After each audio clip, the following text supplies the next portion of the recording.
The sprawling colonial estate in Greenwich, Connecticut, gleamed under the May sunlight, its manicured lawns and ivy-clad walls a testament to the Carter family's wealth. To the outside world, the Carters were the epitome of the American dream. James and Margaret Carter, real estate tycoons, had built a fortune that afforded them a life of luxury, biannual exotic vacations, a private jet, and a legacy of success. But for their daughter, Lauren Carter, 30, the polished exterior hid a family dynamic riddled with tension, where her contributions were vital but her worth was invisible. Lauren stepped onto the stone patio of her parents' estate, carrying a box of fresh pastries from a local artisanal bakery. The monthly Sunday brunch, a tradition insisted upon by her mother, Margaret, was already in full swing. The table was adorned with a floral tablecloth and heirloom china, the air filled with the scent of mimosas and Margaret's signature Chanel No. 5. Lauren, a financial prodigy who graduated with honors from Wharton, had carved out a stellar career as a wealth manager in Boston, overseeing portfolios worth billions for tech moguls and celebrities.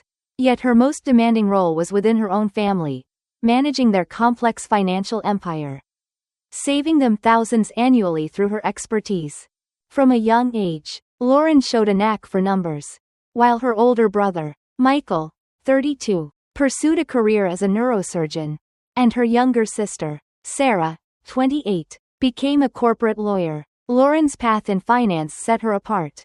With an inheritance from her grandmother, Eleanor, the only family member who truly saw her potential, Lauren purchased a lakeside cabin in Vermont. The 3-bedroom retreat, with its stunning views and private dock, was everything the family had dreamed of for a vacation home. Though she put it solely in her name for legal reasons, the Carters treated it as communal property, hosting Thanksgivings and summer retreats without acknowledging her sacrifice. When her parents complained about juggling multiple credit cards, Lauren set up a shared family credit line, negotiating favorable terms with her banking connections. She tracked expenses, managed payments, and ensured seamless access for everyone, from her parents' wine club subscriptions to Michael's designer purchases. But despite these efforts, she remained the family's afterthought. Lauren's contributions were monumental, yet her family's respect was non-existent. Her suggestions at annual investment meetings were dismissed, only to be later praised when echoed by her father, James, or Michael. Her promotion to senior wealth advisor at a prestigious Boston firm was met with a tepid "That's nice, dear," from Margaret, who quickly pivoted to Michael's latest surgical accolade. At family gatherings, she was introduced as working at a bank, while her siblings' careers were celebrated. One Christmas, the family forgot her gift until the last minute, handing her a generic candle while Michael and Sarah received custom-engraved keepsakes. When Lauren had a major work presentation, her parents refused to reschedule their traditional Sunday dinner, yet adjusted it effortlessly for Michael's minor scheduling conflict. The slights extended beyond her parents. Sarah casually ignored Lauren's financial advice while relying on her to manage her investments. Michael, the family's golden child, barely acknowledged her expertise, yet depended on her to handle his substantial savings. Even their cousin, Chloe, 24, who lived rent-free in the family's guest house thanks to Lauren's arrangements, joined in the subtle put-downs. Only their aunt, Linda, who married into the Carter family, occasionally defended Lauren, having faced similar dismissal as an outsider. But even Linda stayed silent during the worst moments. Unwilling to challenge Margaret's authority, Lauren tried everything to earn their respect. She hosted lavish dinner parties at her downtown Boston condo, only to hear critiques of her wine choices. She offered financial workshops, crafting strategies that grew the family's wealth, only for them to credit market luck. She planned surprise celebrations and bent over backward to accommodate their schedules. But nothing changed. She was the family's utility, a reliable accountant, a convenient ATM, an occasional punchline. Each dismissal chipped away at her, but she clung to the fragile hope that one day they'd see her worth. The breaking point. That May Sunday brunch began with promise. The weather was perfect, with a light breeze rustling the magnolia tree James had planted decades ago. Margaret had set the table impeccably. and the family seemed in high spirits. "Lauren, you made it," Margaret said, air kissing her cheek with practiced detachment. "We're just about to discuss summer plans." Lauren placed the pastries on the sideboard. "I brought those blueberry scones everyone loves," she offered, but Margaret's, how thoughtful, lacked warmth as she turned away. Michael dominated the conversation, detailing his upcoming medical conference in Geneva. The family planned to extend it into a lavish European vacation, Geneva. Then the Italian lakes. Lauren listened quietly, sipping her coffee, as they mapped out the trip without glancing her way. Clearing her throat, she ventured, "That sounds amazing. When's the conference?" "I'll check my calendar." The table fell silent. Margaret's eyebrows arched. "Oh, Lauren," she said with a dismissive laugh. "We hadn't really considered, it's mainly a family trip." Lauren's cheeks flushed. "I am family," she said softly. Her uncle, Robert, snorted into his mimosa. Sarah focused intently on her croissant. Michael looked uncomfortable but said nothing. "Of course you are. Technically," Margaret continued, her tone patronizing. "But this trip is about Michael's achievement. Plus, the jet has limited space. The jet Lauren had recommended they lease. It's financing arranged by her." "I see," Lauren replied, keeping her voice steady. "Since I manage the accounts funding these trips, I thought I might be included." Margaret's smile tightened. She set her napkin down with deliberate care, a warning sign Lauren knew well. "Lauren, let's be honest. We're just being nice. Inviting you to these brunches and holidays. Don't think you matter to the family's decision-making." The words struck like a physical blow, each syllable sharp and deliberate. Lauren's stomach dropped, a cold wave spreading through her chest. Around the table, reactions varied. Robert laughed openly. Sarah squirmed. James studied his plate, and Linda murmured a weak protest. Quickly silenced. "Mom, come on," Michael muttered, but Margaret waved him off. "What? I'm being honest. Lauren's good with numbers. Not exactly the fun one." Lauren sat frozen, years of practice keeping her expression neutral while her heart shattered. The brunch continued as if nothing had happened, the family now debating Italian villa rentals. She reached for her coffee, took a measured sip, folded her napkin, and stood. "I just remembered an appointment," she said, her voice barely audible. No one protested. James gave a distracted wave. Margaret scrolled through villa photos. And Lauren walked out, the weight of their indifference crushing her.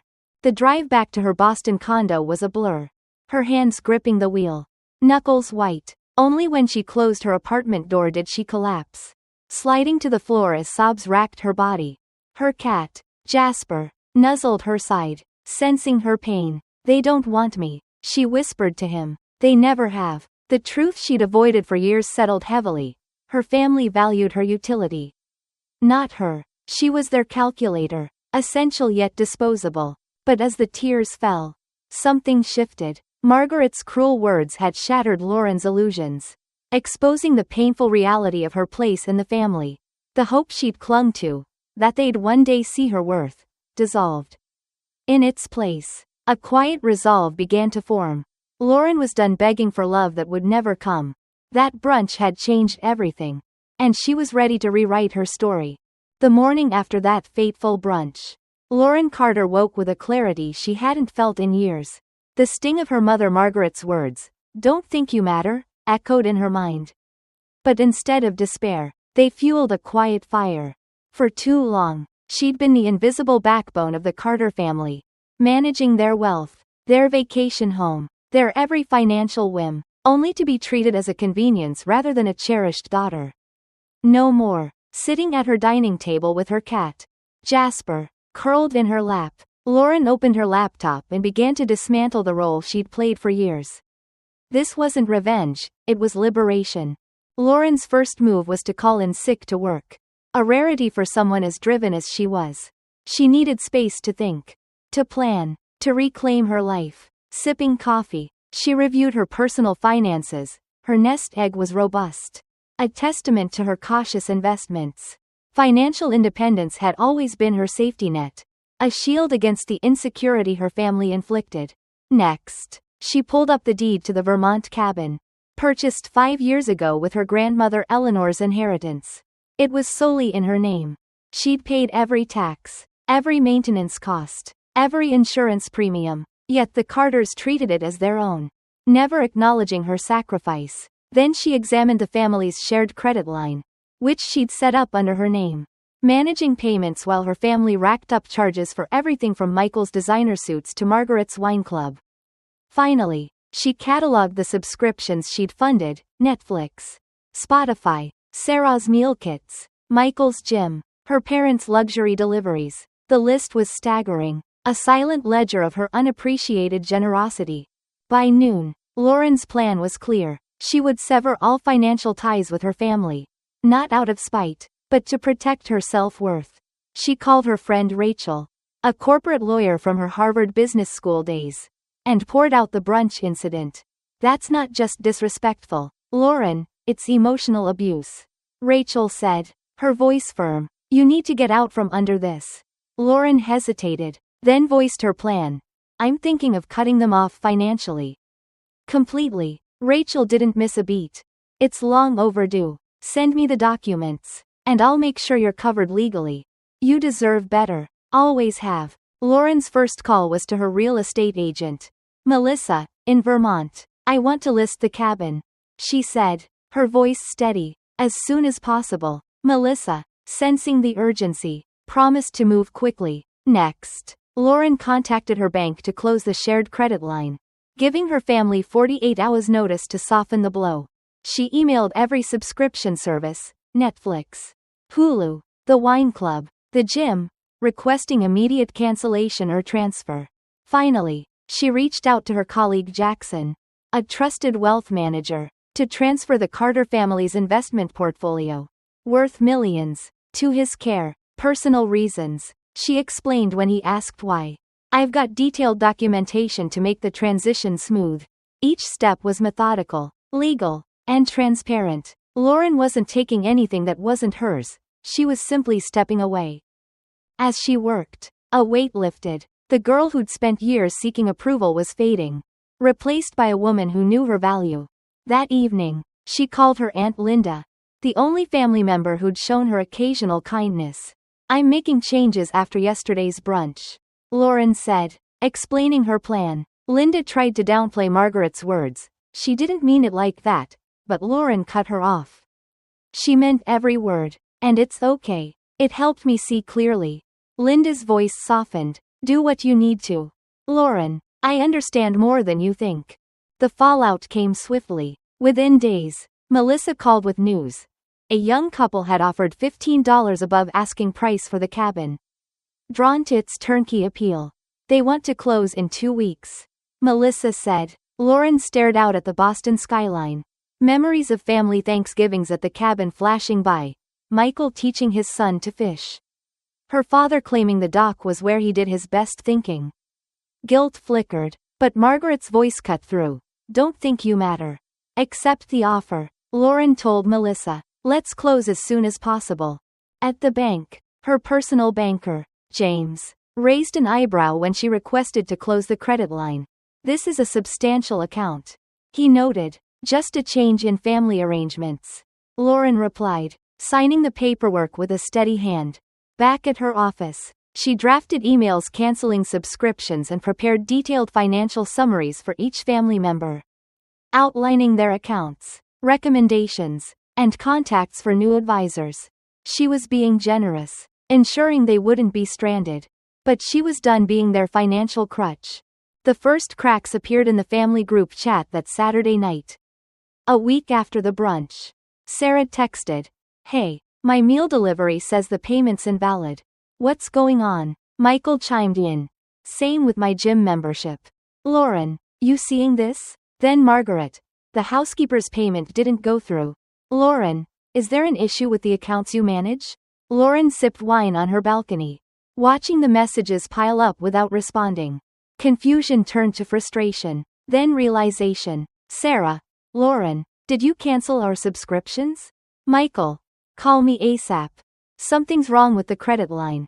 Margaret, "Lauren Carter, call me this instant." Lauren sent a single reply. I've made changes to the financial arrangements I managed. Nothing illegal or improper. I'll explain next weekend. The chat exploded. Anger. Demands. Accusations of unilateral decisions. The irony was rich. The family that excluded her from decisions now demanded her input. She muted the notifications and savored the city lights, feeling a mix of terror and freedom. Sunday morning brought a call from her Uncle Robert. What the hell, Lauren? He barked. The neighbors say a couple's measuring curtains at the cabin. They bought it? Lauren confirmed calmly. The sale closed Friday. It was my property, purchased with my inheritance. Robert spluttered. That's the family's vacation home. Your parents plan to spend July there. They enjoyed using my property. Lauren replied. Things change. She hung up and blocked his number. A small act of defiance she'd never dared before. By Monday, the family's tone shifted from anger to worry, then grudging pleas for discussion. Margaret's voicemail almost sounded concerned. Lauren, we're worried. Call us so we can discuss what's bothering you. Lauren smiled at the manipulation. She knew her mother saw her actions as an emotional outburst, not a response to years of dismissal. At work, Jackson emailed about her father's concerns over the portfolio transfer. Lauren replied firmly, I'm the authorized manager. Proceed as planned. Jackson backed down, valuing her business. Lauren prepared meticulously for the family meeting at her condo the following Sunday. She cleaned her already spotless home, arranged pastries on her grandmother's silver tray, a nod to her legacy, and set up seating to face her family directly. She consulted her therapist, Dr. Ellis, who warned, they'll try to minimize your feelings or attack your character. Stay focused on your boundaries. Lauren nodded, ready to stand her ground. At noon, the doorbell rang. Her family arrived as a united front: Margaret, James, Michael, Sarah, and Robert, with Linda standing slightly apart, offering a subtle smile. Please come in, Lauren said, gesturing to the seating. Margaret scanned the room with faint disdain. You've gone to some trouble. Lauren replied evenly. This conversation deserves attention. James tried to take charge. Lauren, we're here to discuss your concerning actions: selling the cabin, closing accounts, canceling services. Lauren cut in. First, I want to address why those actions were necessary. Margaret sighed. If this is about what I said at brunch, I spoke too hastily. Lauren shook her head. It's not one comment. It's a lifetime of being valued for what I provide, not who I am. She laid it bare. The years of managing their finances, saving them millions, only to be excluded from decisions like the Europe trip, the dismissed promotions, the forgotten gifts. I bought the cabin to bring us together, she said. I managed your accounts, your subscriptions, your lifestyles, but I'm done being your utility. Michael looked confused. You've always been included. Lauren met his gaze. Included? Yes. Valued? No. Margaret bristled. Don't be so sensitive. But Robert, surprisingly, spoke up. She literally told you you don't matter. Margaret, I was there. The room stilled. Lauren continued. I sold my cabin. I closed my credit line. I canceled my subscriptions. The portfolio is transferring to Jackson. I'm not punishing you. I'm setting boundaries. Sarah protested. Why affect us all over one comment? Lauren replied. It's not one comment. It's about respect. I deserve it, and you failed to give it. James tried to negotiate. What will it take to restore things? Lauren shook her head. I'm not negotiating. I've prepared folders with your financial details and advisor contacts. The transition will be smooth. She handed them out, watching Margaret leave hers unopened. The meeting cycled through denial, anger, bargaining, and reluctant acceptance. As they left, James lingered. I should have spoken up at brunch, he said quietly. I'm sorry. Lauren softened but held firm. Things can't go back, Dad, but maybe they can be better. The weeks that followed were a whirlwind. Margaret maintained a frosty silence, communicating through James. Michael sent awkward texts, mostly about finances. Sarah oscillated between anger and attempts at normalcy. But James called weekly, asking about Lauren's life without mentioning money. Their talks grew warmer, touching on childhood memories, building a model solar system together. Fishing trips. You always had a mind for numbers, he said with pride, a small step toward healing. The family scrambled to reorganize their finances. James hired an expensive wealth management firm, and Sarah complained about the fees. Oblivious to Lauren's years of free work, Michael hired his own advisor, grudgingly admitting the effort she'd put in. 2 months later, Linda invited Lauren to lunch. You've shaken things up, she said. James told Robert he failed you as a father. That's big. Lauren nodded, surprised. I didn't do this to change them. I did it to protect myself. Linda squeezed her hand. That's why it's working. Lauren's life blossomed, free from family demands. She took pottery classes, joined a hiking group, and volunteered at a financial literacy program. She deepened friendships with Rachel, Jackson, and her neighbor, Mia. 6 months later, Margaret texted an invitation to James's birthday dinner, no demands. Just a request to join. The evening was almost pleasant, with Margaret making an effort to include her. 3 months later, Michael's wife, Emily, gave birth to their daughter, Lily. To Lauren's shock, they asked her to be godmother. You're the most responsible, compassionate person we know, Emily said. It was the first time her family saw her for who she was, not what she provided. A year after the brunch, Lauren hosted a dinner party with Rachel, Jackson, his husband, David, Mia, Linda, and James. Margaret declined, but the evening was warm, filled with laughter. James raised a glass to Lauren, who taught an old man new tricks. Later, he added, I'm proud of your strength, your integrity. It wasn't a fairy tale ending. Margaret remained distant, and old patterns lingered, but Lauren had changed. She'd learned that true family is built on respect and love, not obligation. Standing up for herself wasn't selfish, it was survival. And in that act, she'd found something more valuable than any cabin or portfolio, her own worth.